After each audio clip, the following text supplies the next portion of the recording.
You can text with Jesus.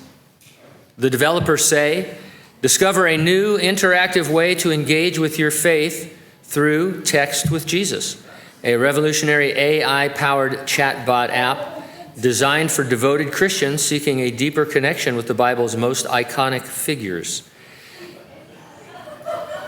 The app is preloaded with a wide range of biblical figures, including the Holy Family. By the way, as soon as you read Holy Family, get up, just leave that.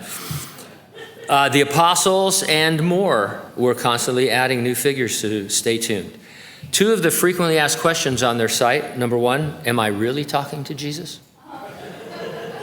Our app is a tool for exploration, education, and engagement with biblical narratives, and it is not intended to replace or mimic direct communication with divine entities, which is a deeply personal aspect of one's faith. The AI-powered app does not claim to provide actual divine insight or possess any form of divine consciousness, but simply uses its language model to generate responses based on a wide corpus of biblical and religious texts.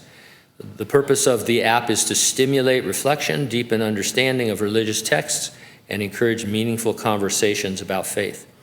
Their second most frequently asked question, can I really chat with Satan? Satan is included in the app to provide a comprehensive understanding of biblical narratives, reflecting the character's role as described in the Bible. However, interaction with Satan is turned off by default and must be manually enabled by the user if they choose to engage with him. The Bible has a name for this type of thing, and it's called idolatry. I mean, this actually is idolatry, and we're laughing about it, but here you are talking to an image of God. I mean, that's basically, I don't know how much more idolatrous you could get than that. So it's just flat out idolatry.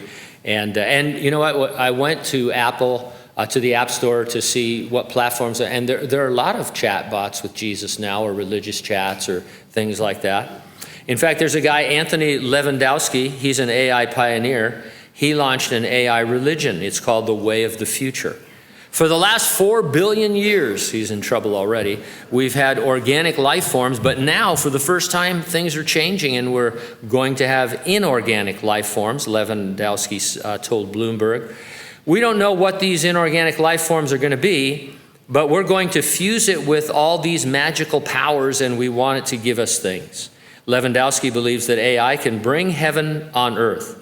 He says, here we're actually creating things that can be seen, be everywhere, and maybe help us and guide us in a way normally you would call God. And so he sees this AI as a substitute for God that will actually be better than God because it will lead to a utopia. In our weekly updates, we've connected AI with what is called in the Revelation the image of the beast. The beast is the Antichrist.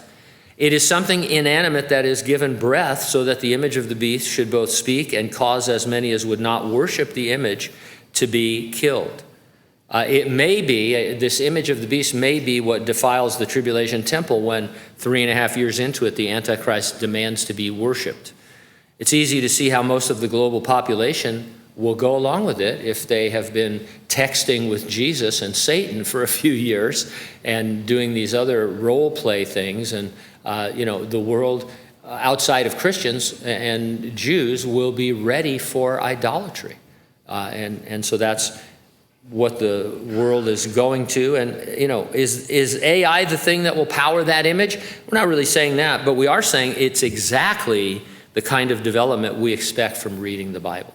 I mean, when you're a Christian and you read that, you think, oh my, this is so much like what is going to happen in the Revelation. We live in the church age. It began on the day of Pentecost, 50 days after Jesus Christ rose from the dead. It precedes the time of Jacob's trouble, or what is commonly called the Great Tribulation. The tribulation will not begin until something fantastic happens.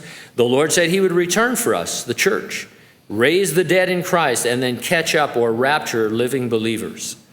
He promised the church, I will keep you from the hour of trial, which will come upon the whole world to test those who dwell on the earth. He'll keep us from it, out of it, by rapturing and resurrecting us.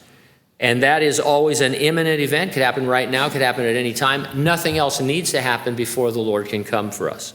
And so that's why we ask, are you ready for the rapture? If not, get ready, stay ready, keep looking up, because ready or not, Jesus is coming.